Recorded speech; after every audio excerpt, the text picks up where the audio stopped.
If you're a parent, there are some milestones that just feel huge. And toilet training, it's definitely up there. But what if we've been looking at it all wrong? I mean, instead of this one giant, intimidating challenge, what if we saw it for what it really is? Just a new skill to be learned. Let's break down how to teach it, one simple step at a time. So let me ask you a question. What could tying a shoelace and using the toilet possibly have in common?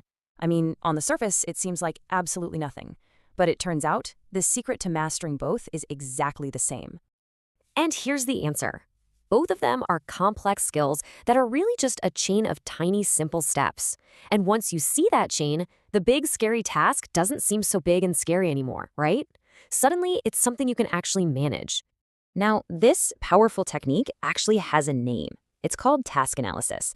It's this brilliant idea of taking one big goal and just breaking it into a checklist of mini goals. So, let's do it.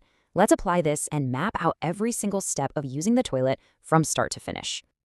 All right, let's kick things off right where it all begins. Section 1 is all about the before. Those crucial first moments of recognizing the need to go and then getting to the right place. So, it all starts with step 1, recognizing that feeling, that little internal signal from your body. That's the trigger. And from there, step 2 is simply walking to the bathroom. And the key here is to do it calmly. No rushing, no panic, just moving with a clear purpose.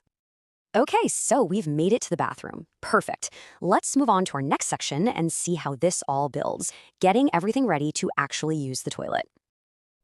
This next sequence is about more than just the mechanics. It's really about establishing privacy and independence. So first, you have the privacy steps. Number 3, closing the door, and 4, locking it. That creates a safe personal space. Then you've got the functional steps. 5, pulling down your pants, and 6, pulling down your underwear. Now, step 7 is pretty fascinating because the instructions actually change depending on what kind of toilet you have. For an Indian toilet, it's all about getting into a correct squat with your feet flat on the marked areas. But for a Western toilet, you open the lid and sit down, making sure your feet are really well supported, which for kids might mean using a little stool. It just shows how one step in a chain can have different paths. Okay, we are now at the very heart of the process. Section 3 covers the main event, the whole reason we're here in the first place. Step 8 is pretty straightforward. You just relax until you're completely finished. Then the focus shifts right over to hygiene. For step 9, it's so important to wipe until you're clean. And for girls, remember this, always wipe from front to back. And finally, step 10, dispose of the tissue the right way, either in the toilet or a bin, just to keep the whole space tidy. But wait, we're not done yet. This final phase is just as important as all the others. This whole section is about finishing up and leaving the bathroom even better than you found it. So now we just reverse the process. Step 11 is pulling that underwear back up, followed by step 12, pulling up your pants. And once everything's all set, you get to step 13, that really satisfying flush that just washes it all away. And we've given step 14 its own special moment here because, well, this part is absolutely non-negotiable.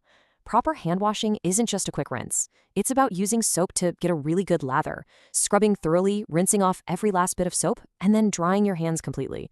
This isn't just part of toilet training, this is a foundational life skill. And now for the grand finale, step 15, unlock the door. Step 16, open it up and head out. And finally, the very last step, number 17, is to do a quick check and make sure the toilet area is left clean and dry for the next person. It's a small act of courtesy that's actually a huge part of mastering the skill. When you look at all 17 steps laid out like that, it can still seem like a lot. But just remember, each one is a small, manageable action. Mastering just one of those steps is a victory.